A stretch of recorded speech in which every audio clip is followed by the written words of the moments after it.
இந்த நாட்டுல நம்ம ஊர் காசு 5000 ரூபாய் கொடுத்தீங்கன்னா அவங்க நாட்டு மதிப்புப்படி நமக்கு 15,21,000 கொடுப்பாங்க. அப்ப நம்ம எந்த நாட்டை பத்தி பேசிட்டு இருக்கோம் பாத்தீங்கன்னா நம்ம வியட்நாம் தாங்க.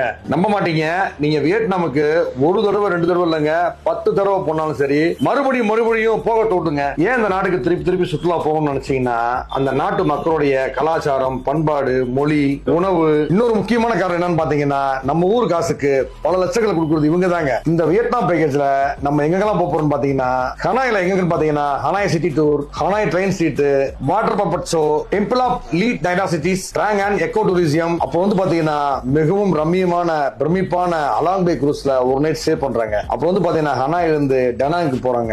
பானா ஹில்ஸ்ல இருக்கிற காதலர்களுக்கு மிகவும் பிடித்தமான கோல்டன் பிரிட்ஜ பார்த்துட்டு அப்புறம் கோகனட் வில்லேஜ்ல ஒரு விசிட்ட போட்டுட்டு இன்னும் வியட்நாம்ல இருக்கிற ரம்மியமான இடங்கள்லாம் பார்த்துட்டு பேச்சுலர்ஸ் அண்ட் ஃப்ரெண்ட்ஸோட நல்லா பப்பு பார்னு என்ஜாய் பண்ணிட்டு நம்ம அந்த அருமையான வியட்நாம் ட்ரிப்பை நம்ம கம்ப்ளீட் பண்றாங்க. இந்த வியட்நாம் பேக்கேஜ் வந்து பாத்தீங்கன்னா ஹனிமூன் போறதுக்கு ரொம்ப அருமையான இடங்க. நீங்க இந்த ஹனிமூன் பேக்கேஜ் புக் நினைச்சீங்கன்னா www.honeymoon.rengaholidays.com என்ற பாருங்க.